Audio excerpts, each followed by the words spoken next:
Irmãos, nós estaremos lendo uma porção razoável da palavra de Deus no Evangelho de João, capítulo 19, versículos a partir do 23. E é um tema desta noite, não poderia deixar de ser a ressurreição. O mundo todo fala de ressurreição. O mundo cristão, o mundo ocidental, foca nesse dia em ressurreição. Diz assim o texto sagrado, a Santa Bíblia: E junto à cruz de Jesus estava sua mãe e a irmã de sua mãe, Maria, mulher de Clopas, e Maria Madalena. Ora, Jesus, vendo ali sua mãe, e que o discípulo a quem ele amava estava presente, disse à sua mãe: Mulher, eis aí o teu filho. Versículo 26. Depois, sabendo Jesus que já todas as coisas estavam terminadas, para que as Escrituras se cumprissem, disse: Tenho sede. Estava, pois, ali um vaso cheio de vinagre, e encheram de vinagre uma esponja, e pondo-a num isopo lhe chegaram à boca. E quando Jesus tomou o vinagre, disse: Está consumado. E inclinando a cabeça, entregou o Espírito. Versículo 38 nos diz assim: Depois disto, José de Arimateia, o que era discípulo de Jesus, mas oculto por medo dos judeus, rogou a Pilatos que lhe permitisse tirar o corpo de Jesus. E Pilatos lhe permitiu.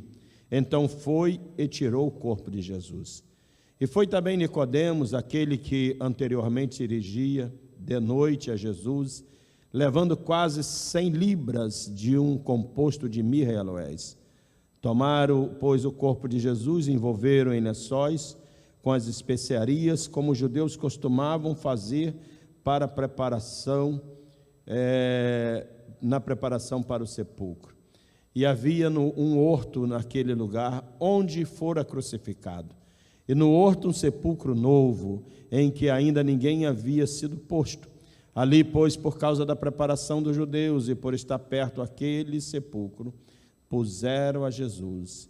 E no primeiro dia da semana, Maria Madalena foi ao sepulcro, de madrugada, sendo ainda escuro, e viu a pedra tirada do sepulcro. Correu, pois, e foi a Simão Pedro e ao outro discípulo a quem Jesus amava, e disse: Levaram o Senhor do sepulcro e não sabemos onde o puseram. Versículo 11. E Maria Madalena, chorando, fora junto ao sepulcro, e estando ela, pois, chorando, abaixou-se para o sepulcro e viu 2 anjos vestidos de brancos, assentados onde jazera o corpo de Jesus, uma à cabeceira e outra aos pés. E disseram-lhe eles: Mulher, por que choras? Ela lhe disse: Porque levaram o meu Senhor e não sei onde o puseram. E tendo dito isto, voltou-se para trás e viu Jesus em pé, mas não sabia que era Jesus. Disse-lhe Jesus: Mulher, por que choras? Quem buscais? Ela, cuidando que era o hortelão, disse-lhe: Senhor, se tu o levaste, diz-me onde o puseste, e eu o levarei. Disse-lhe Jesus: Maria. E ela, voltando-se, disse-lhe: Rabone, que quer dizer mestre. Disse-lhe Jesus: Não me detenhas, porque ainda não subi para o Pai, mas vai para meus irmãos e diz-lhes que eu subo para meu Pai e vosso Pai, meu Deus e vosso Deus. Maria Madalena foi e anunciou aos discípulos que viram o Senhor e que ele lhe dissera isto. Amém. Que Deus em Cristo vos abençoe e nos abençoe nesta noite. Meus irmãos, o tema que nós queremos versar nesta noite, dentre tantos que poderíamos nomear como tema, eu gostaria de falar alguma coisa no tema o sacrifício, o sepultamento e a ressurreição de Jesus. O sacrifício, o sepultamento e a ressurreição de Jesus. Os 3 dias que sucederam à Páscoa, a última que Jesus participou, sem dúvida, foram os dias mais importantes da história da humanidade. No nosso calendário, nós contamos como sexta-feira, como sábado e como domingo. Chamamos aqui no Brasil, principalmente, como a sexta-feira da paixão, o sábado de aleluias e o domingo da ressurreição. Foram nesses 3 dias que o plano de Deus para a salvação da humanidade se consumou. O plano de Deus para a redenção, libertação e justificação do homem que, caído no pecado desde o Éden, vivia separado de Deus. A Bíblia diz em Romanos 3:23 que todos pecaram, isto é, desde o Éden, desde Adão, e destituídos foram da presença da glória de Deus. Esses 3 dias ficaram marcados na história pelos fatos que neles sucederam: a morte, o sepultamento e a ressurreição de Jesus, que como Cordeiro de Deus foi imolado na cruz do Calvário. Alguns mais atentos, daqueles que estudam, pode dizer: pastor, mas esses 3 dias foram os mais importantes? Se foi no nascimento que a história foi dividida, antes e depois de Cristo, mas a história foi dividida através do nascimento, pelo que aconteceu nesses 3 dias. E o que aconteceu? Aconteceu a morte de Jesus, aconteceu o sepultamento de Jesus e aconteceu a ressurreição de Jesus. Ainda neste momento introdutório é importante fazer uma observação. Todos esses fatos, esses 3 fatos, foram registrados nos 4 evangelhos. Sabemos, a igreja, que são 4 os evangelhos, 3 sinóticos está falando de muita semelhança, e o 4 que nós chamamos do evangelho do Filho de Deus, que é o evangelho de João. E muitas coisas que estão no sinótico, por exemplo, muitos milagres, não estão registrados no evangelho de João. E nem tudo que está no evangelho está no outro. Há uma harmonia, mas não na totalidade. Mas o evento da morte, o evento do sepultamento e o evento da ressurreição de Jesus estão registrados, todos os 3 eventos, nos 4 evangelhos. E uma coisa interessante, a ressurreição, sempre, quando foi dividida a Bíblia em capítulo, ela começa no início de um capítulo. Esses fatos estão registrados sempre em 2 capítulos. Em Mateus está registrado no capítulo 27 e 28. Em Marcos, no capítulo 15 e 16. Em Lucas 23 e 24.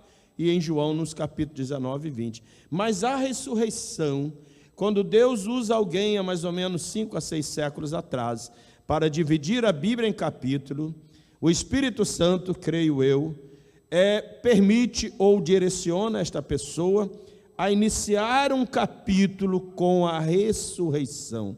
Isto pode parecer por acaso, se fosse em outro livro, mas quando se trata da palavra de Deus, não há por acaso.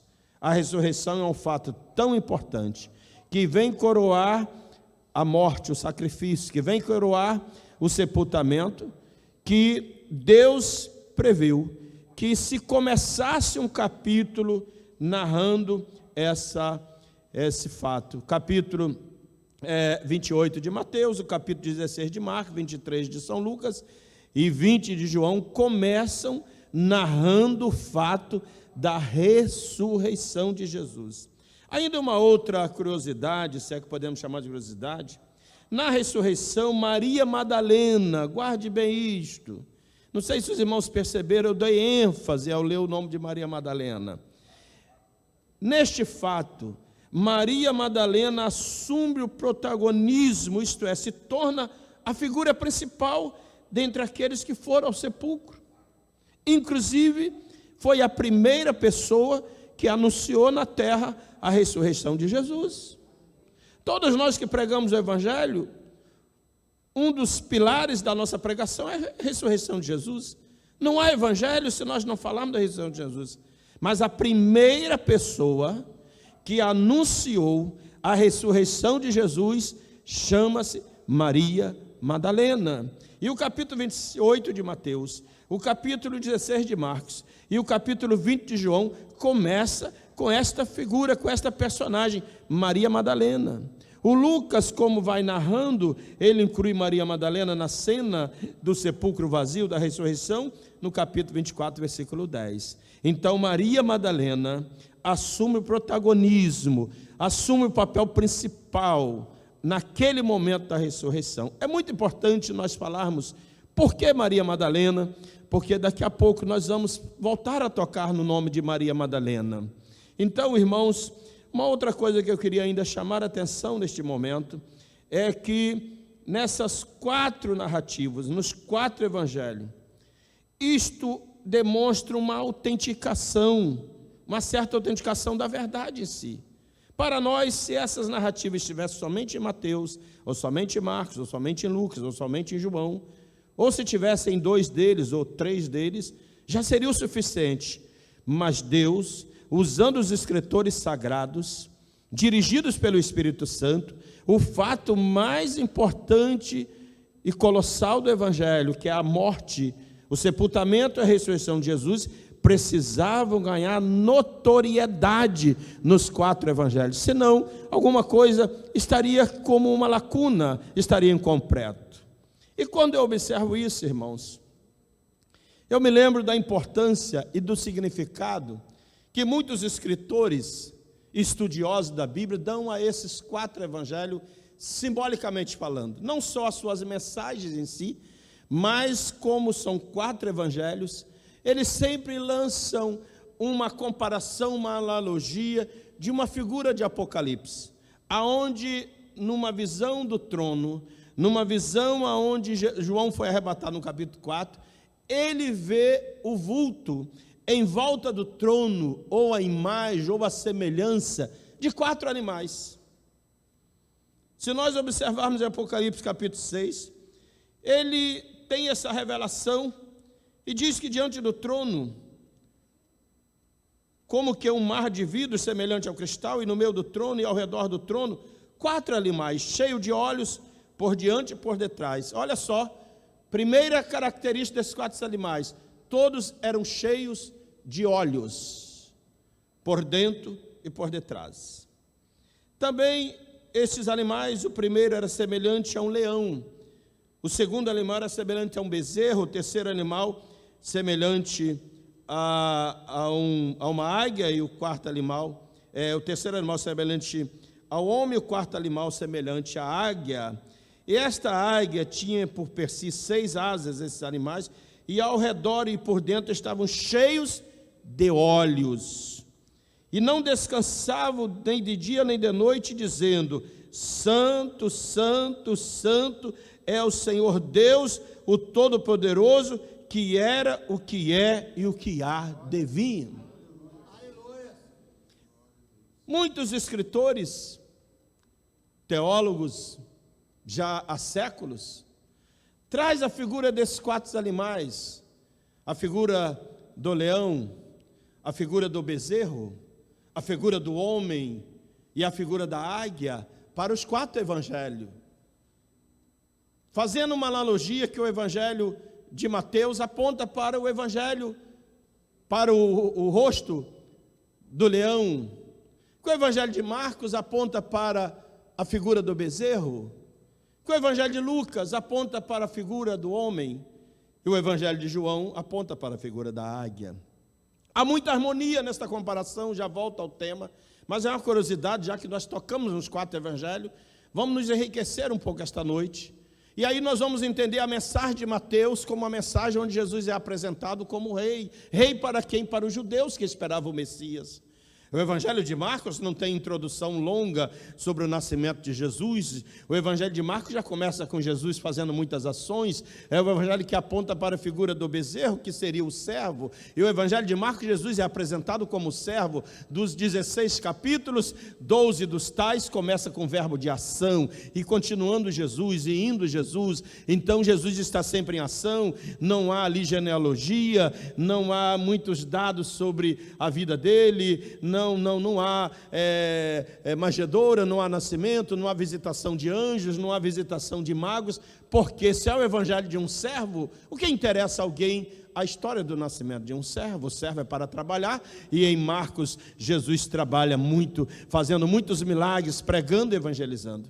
Quando nós vamos para o evangelho de Lucas, é o evangelho escrito por um grego, por um médico, por um sábio, e em nenhum dos outros evangelhos a expressão filho do homem é tão divulgada, é tão repetida como no evangelho de Lucas. Isso apontaria para a figura dos 4 animais, que um era a figura de um homem, e o evangelho de João, onde Jesus é apresentado como Filho de Deus, o verbo subsistente, desde a eternidade, Jesus seria a águia. Agora, o que me chama a atenção, irmãos, é que esses 4 animais em Apocalipse, que estavam ali em volta do trono, eles tinham algumas características. Primeiro, eles tinham asas e voavam.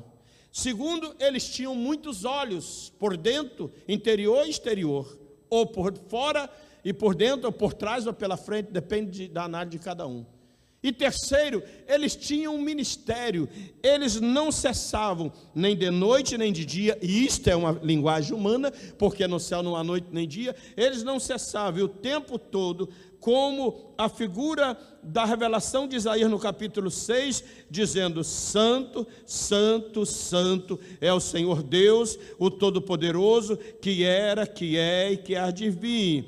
Santo, Santo, Santo é o Senhor Deus Todo-Poderoso, que era, que é e que há de vir. Deus no passado, Deus no presente, Deus no futuro, isto é Deus eterno. Estamos falando mais uma vez em linguagem humana, porque a eternidade não tem princípio, a eternidade não tem meio, a eternidade não tem fim, mas para nós entendermos, o nosso Deus é o Deus que operou no passado, o nosso Deus é o Deus que opera no presente, e o nosso Deus é o Deus que operará sempre. Aleluia, louvado seja o nome do Senhor.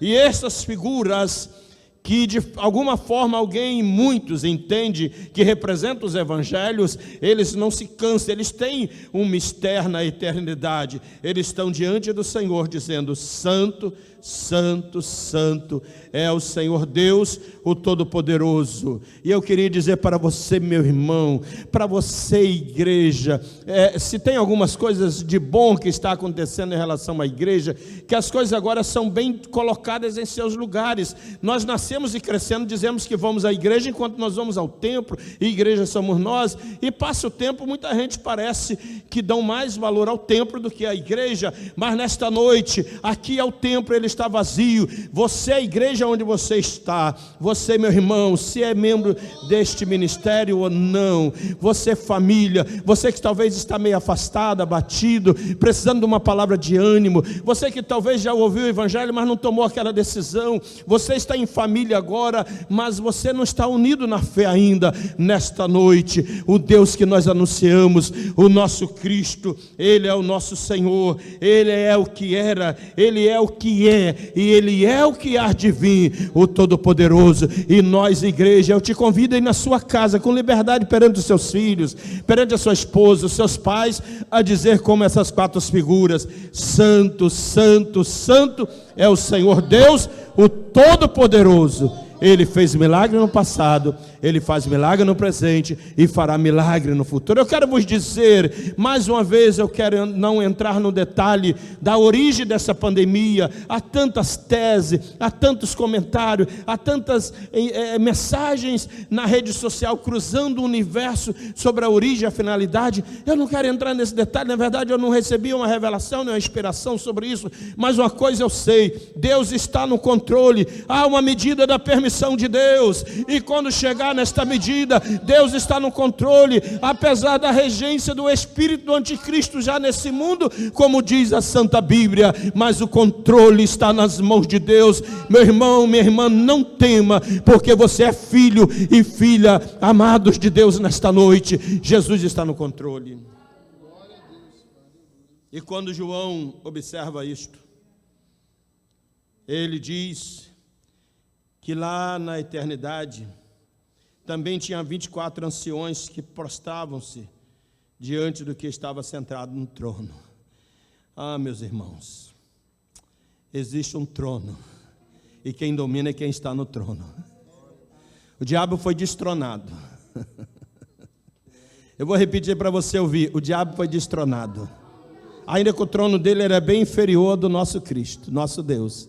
Existe um trono, E naturalmente quem manda, quem determina, quem executa, quem faz, é quem está no trono. E essa figura desses 24 anciãos, não vou entrar no detalhe deles, para mim não me empolgar e sair do tema, eu quero voltar correndo para o tema.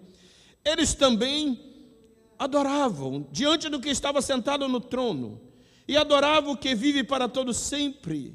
E quando eles passavam diante do trono, eram esses 24 anciões, são figuras que alguns entendem como representantes das 12 tribos de Israel e do apostolado de Cristo, os 12 apóstolos. E eles já na eternidade com coroas, mas quando eles passavam diante do trono, naquele som dos 4 seres viventes que diziam: Santo, Santo, Santo é o Senhor Jeová. Quando eles passavam, eles tiravam as suas coroas que foram outorgadas por Jesus e lançavam diante do que estava no trono. Isso eles estavam dizendo mais ou menos, sabe o que? O Senhor nos concedeu estas coroas, mas na verdade diante de Ti nós queremos honrá-lo, nós queremos adorá-lo, nós queremos devolver a honra dessas coroas, porque o Senhor que está no trono é que é digno de receber exaltação, louvor, adoração. E nesta noite, apesar desse templo estar vazio, ter aqui os irmãos que estão fazendo a transmissão, a produção deste culto, mas aqui estão os anjos do Senhor, aqui está o Espírito Santo de Deus, e eu sinto esta noite como que eu estivesse diante também desse trono, e eu quero unir a minha voz unissonamente à voz dessas figuras e dizer: Santo, Santo, Santo, Santo é o Deus Todo-Poderoso, que é, que era, que é e que há de vir. Louvado seja o nome do Senhor. Voltando ao nosso tema, a morte, a sepultura e o sacrifício de Jesus.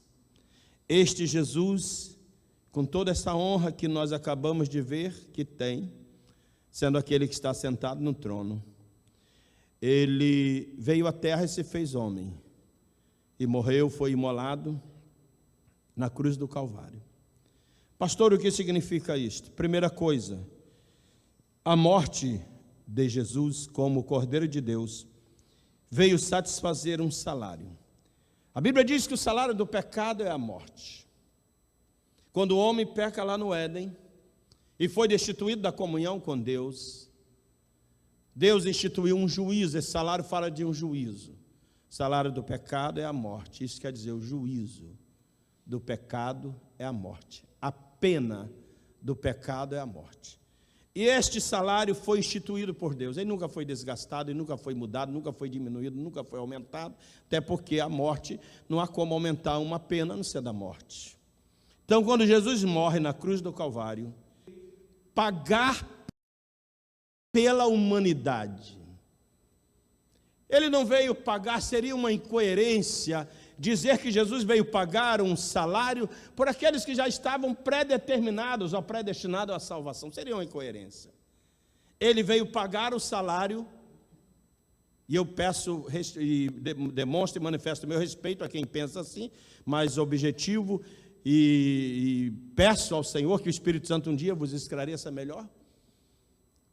Aqueles que pensam que há um grupo separado, predestinado previamente para a salvação e outros para a perdição, baseado na soberania de Deus. Seria incoerente, porque Jesus veio pagar o salário, isto é, morrer por todos. Quando nós olhamos, irmãos, num período em que Israel vai para a sua terra, na terra prometida, de Josué a Jesus, mais ou menos 1.500 anos, se mais ou menos não é muita diferença, em torno de 1.500 anos, 15 séculos. Nós vemos que Deus institui naquele povo, institui pela lei, porque já acontecia antes, positiva, escreve, como nós chamamos, esses sacrifícios transitórios, como tinha um salário para ser pago, uma pena para ser cumprida, uma condenação, Deus, Ele cria, institui aqueles sacrifícios transitórios. A Bíblia vai nos dizer em Hebreus que aqueles sacrifícios, eles não purificavam definitivamente nem aquele que o oferecia, nem por quem ele era oferecido. Era algo transitório, a Bíblia chama de uma sombra, de um paliativo, numa melhor palavra para nós entendermos. E havia uma lei, e eu estava meditando nisto hoje, sobre os sacrifícios transitórios, Márcio. E eu vim trazer um traço jurídico nisso. Havia uma lei. Paulo disse que foi essa lei que descortinou o pecado em sua vida. E aquela lei reivindicava, ou reivindicou, por 15 séculos, um sacrifício perfeito, um sacrifício verdadeiro, um sacrifício eficaz e um sacrifício eterno. Não vamos ler, mas nenhum texto da Bíblia fala melhor sobre esses dois tipos de sacrifícios, como o capítulo 9 de Hebreus. Do versículo 1 ao versículo 9, ele fala dos sacrifícios transitórios, que eram ineficazes. Do versículo 10 em diante, ele fala do sacrifício de Cristo. Então, quando Jesus morre no Calvário como Cordeiro de Deus, ele passou por todas as fases que um cordeiro precisava passar. Ele nasceu e viveu aqui na terra por 30 anos, como homem normal. A Bíblia fala muito pouco sobre ele, fala um pouquinho da infância e tem apenas uma expressão na Bíblia que resume 30 anos da vida de Jesus adulta, que diz que ele era homem de dores e experimentado nos trabalhos. Quer dizer que ele trabalhava duro, de sol a sol. Ele era um homem natural. Mas quando chega nos 3 anos finais, como o cordeiro que era levado ao sacrifício, precisava da Páscoa, por exemplo, ficar em observação, para ver se era um cordeiro perfeito, sem mancha, sem doença. Jesus passa 3 anos. Foi observado por todos os escribas, os radicais fariseus. Foi observado por todas as pessoas. Ele não foi como João Batista, que fez a sua introdução, o seu precursor. Ele se expôs, ele não ficou parado, apenas uma linguagem de hoje, pregando em um púlpito lá no deserto, que nem João Batista. Ele andava, ele aparecia, ele se manifestava. E todos observavam Jesus, faziam tudo para buscar nele algum defeito, alguma mancha, alguma coisa que pudesse acusá-lo. Um dia, sem fugir da sua simplicidade, no Evangelho de João, capítulo 8, 46, ele diz: quem dentre vós pode me convencer ou me acusar do pecado? Quem dentre vós me convence do pecado? E se vos digo a verdade, por que não credes? Foi um desafio. Qual homem na terra eu? Qual líder religioso na terra pode expor isso aí, sem correr o risco de alguém apontar o dedo? Mas Jesus veio como Cordeiro perfeito. E a lei reivindicava isso. Um sacrifício de um Cordeiro perfeito, um sacrifício eterno, um sacrifício eficaz. Quando Jesus morre na cruz do Calvário, ele não somente paga aquilo que nós devíamos como pecadores, mas ele cumpre a lei que reivindicava o sacrifício perfeito, um sacrifício eterno, um sacrifício eficaz, um sacrifício definitivo. E eu não posso deixar de mencionar, não ia fazê-lo por causa do tempo, mas eu não posso deixar de embasar isto, pelo menos numa parte de Hebreus 9 e 10, é um texto que quem me conhece sabe que eu gosto muito. Não repito a mensagem nesse texto, eu repito o texto, porque a palavra de Deus é viva, ela é eficaz, ela é poderosa, e todas as vezes que nós citamos a palavra de Deus, ela tem poder, ela é nova, é como o pão que sai do forno. E o versículo, capítulo Hebreus 9, fala um resumo dos antigos sacrifícios, que eles consistiam somente em manjares, bebidas e várias abrusões e justificação da carne imposta até o tempo da correção. Mas o versículo seguinte diz: mas vindo Cristo, o sumo sacerdote dos bens futuros, por um maior, mais perfeito tabernáculo, que está falando dele, não feito por mãos, isto é, não desta geração, nem por sangue de bode, de bezerro, mas por seu próprio sangue, entrou uma vez no santuário, havendo efetuado uma eterna redenção. E aí vem fazendo como numa linguagem irônica, uma menção dos sacrifícios antigos, porque se o sangue dos touros e bodes e as cinzas de uma novilha espargida sobre os imundos o santifica quanto a purificação da carne, quanto mais o sangue de Cristo, que pelo Espírito eterno se ofereceu a si mesmo, imaculado a Deus, purificará a vossa consciência das obras mortas para servir ao Deus vivo. Oh, aleluia! Cruz, sacrifício de Jesus, supre o que a lei reivindicava. Finalmente um sacrifício definitivo, finalmente um sacrifício perfeito, finalmente um sacrifício eficaz, finalmente um sacrifício de uma vez por todas. Isto significa a morte de Jesus, isso significa a nossa chamada Sexta-feira da Paixão. E o mesmo escritor, o Hebreus, eu não creio que no céu vai ter tempo para isso, nem espaço, mas se eu encontrasse o escritor dos Hebreus no céu, se alguém me apresentasse, esse aqui foi o escritor dos Hebreus, eu complementaria, por exemplo, pelo versículo do capítulo 5, versículo 9, que ele escreveu sobre Cristo na cruz. Eu dizia, muito obrigado, porque tu colocaste isso, escreveste, e sendo ele consumado, veio a ser a causa de eterna salvação para todos os que lhe obedecem, os que crêem no seu nome. E aí vem a formação ética da igreja, a etnia da igreja, está lá em Apocalipse 5:9, quando diz todos, eu gosto muito de 5:9 de Apocalipse, que diz que 5:9 vai falar do sangue dele, e cantava um novo cântico. Apocalipse é um livro de trono e de cântico. Se você está preparado para ir para o céu, eu louvo ao Senhor, viu, Bruno? Você que é maestro, o William não está aqui, os músicos, lá eu também vou cantar. Quando na ressurreição e no arrebatamento eu vou ter uma transformação de voz, eu vou ter uma transformação de ouvido, vou ganhar um ouvido musical, e vocês vão cantar do meu lado, porque eu vou entrar no meio desse negócio. E cantavam um novo cântico dizendo: digno és de tomar o livro, de abrir o seu selo, porque foste morto. Hoje nós comemoramos a morte de Jesus, porque a morte significa um sacrifício eterno, e com o seu sangue compraste para Deus. Queridos, você que me ouve na sua residência, no seu trabalho, você que talvez está viajando agora no seu caminhão, está ouvindo esta mensagem, você foi comprado para Deus, e o preço foi o sangue de Jesus. Quem foi comprado? Homens de todas as tribos, língua, povo e nação. Esta é a formação da etnia da igreja. Não há diferença, não há acepção. Todos. E nesta noite a minha voz se une à voz daquelas figuras lá no céu. Santo, santo, santo é o Senhor Jeová. Sendo ele crucificado, veio ser a causa de uma eterna salvação. E o sepultamento? Tem significado no sepultamento?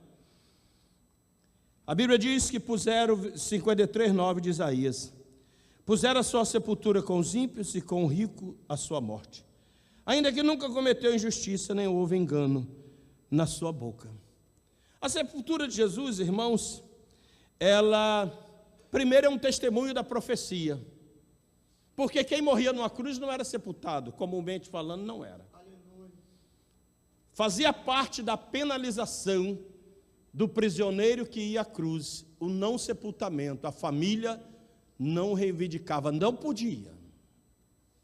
Fazia parte, a lei romana impunha isto. Mas Jesus teve seguidores influentes também. Deus daria um jeito, foi instrumento de Deus, a glória de Deus. Foram a Pilatos e pediram a Jesus, o corpo de Jesus, e o sepultaram no meio de ricos, num sepulcro de ricos. Então a sepultura de Jesus é um testemunho da profecia, do calendário profético. É um testemunho que a palavra de Deus é verdadeira. A sepultura de Jesus é uma autenticação, é uma autenticação do seu sacrifício. Porque se Jesus não fosse sepultado, até hoje o inimigo que sempre gostou de arrumar história para tentar frustrar o plano de Deus, ia dizer que o corpo dele estaria em algum lugar. Mas Jesus foi sepultado num túmulo bem definido. Jesus não foi sepultado como aqueles que não estão sendo reivindicados, corpos em Nova York, em covas rasas.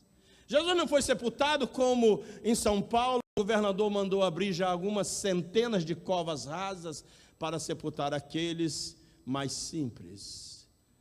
Se Jesus fosse sepultado no meio desses milhares de túmulos, você quando chega no Monte das Oliveiras em Israel, do lado ocidental ou oriental, existem milhares e milhares de túmulos judeus. Alguns do século I, II, III, IV. Mas Jesus teve um sepultamento especial. Alguém que preparou uma cova ou uma sepultura para ele, numa rocha, algo específico. Jesus foi lá colocado. Passaram os anos,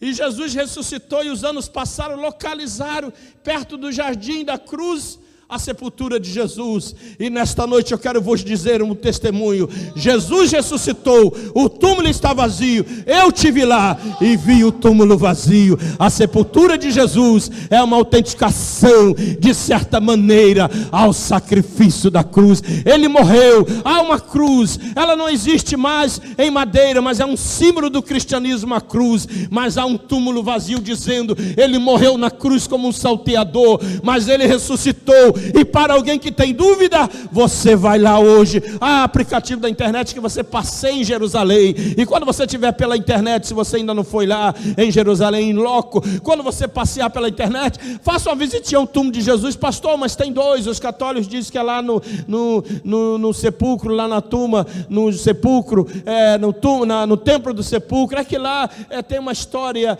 de imperialista do imperador Constantino do século III, e como ele deu o selo que seria lá, ficou historicamente aquele túmulo. Mas quando eu leio o Evangelho de João, é esse túmulo ali, porque a poucos metros, talvez a 100 metros à direita, está o Monte Caveira, aonde ele ressuscitou. E naquele sábado, como ia haver um sepultamento que não era normal de quem morria na cruz, naquele sábado pegaram o corpo dele, 100 libras, uma fortuna em unguento, levando em consideração que a oferta de Maria no capítulo 12 de João para Jesus foi apenas 1 libra, e despertou a Judas, que era tesoureiro. Imagina, 100 libras, muito dinheiro. Prepararam rapidamente e botaram Jesus num sepulcro novo, num sepulcro específico, e hoje ele está lá. Alguém disse, esses cristãos veneram um túmulo vazio. Nós não veneramos um túmulo vazio,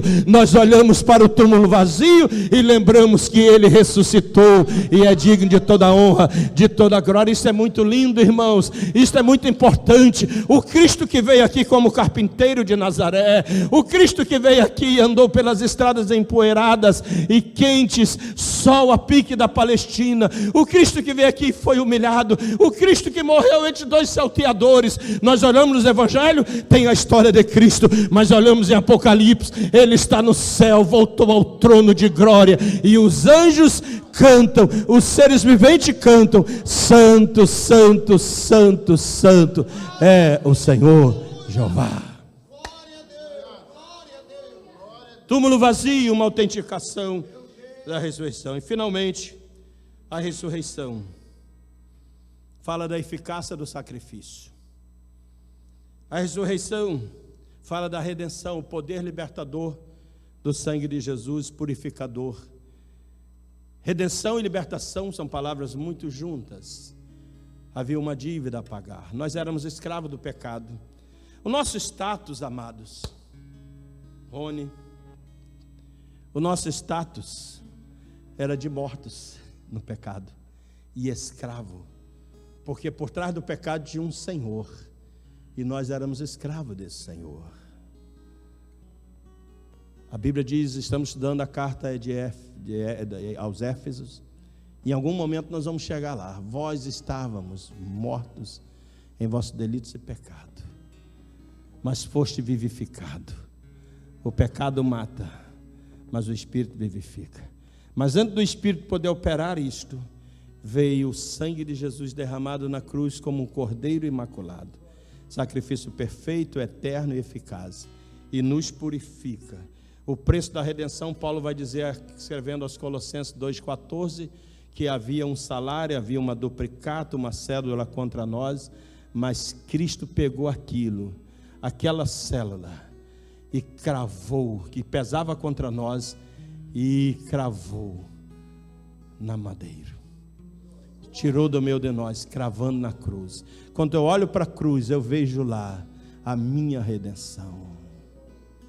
Cruz, sacrifício, sangue, redenção, libertação. A mensagem da cruz liberta. Jesus disse: conhecereis a verdade, e a verdade vos libertará.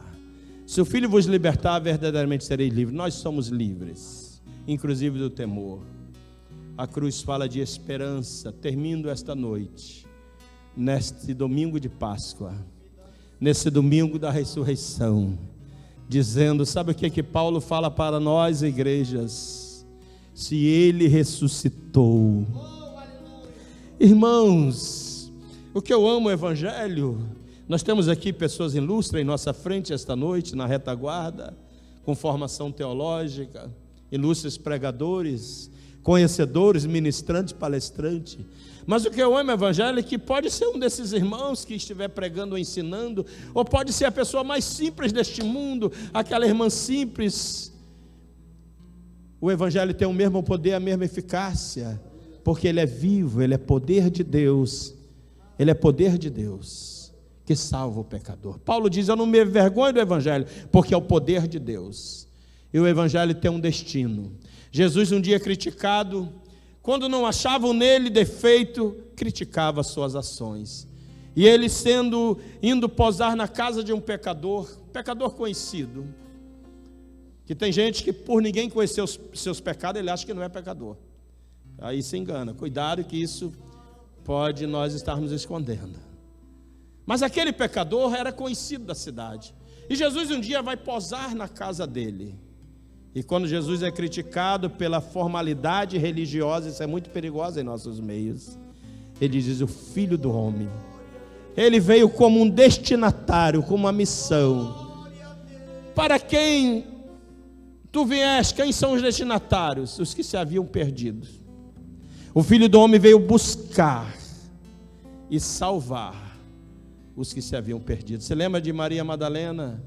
Em algum momento da vida, ela foi uma das mulheres mais indignas deste mundo. Mas quando ela tem um encontro com o Salvador Jesus, quando chega o momento da morte e da ressurreição, mesmo que a mãe de Jesus estava ali, ela foi até a cruz, ela estava junto, chorando. Quando ela vai na primeira manhã, no domingo, no terceiro dia ou no primeiro dia, ela vai lá no túmulo e ela está lá.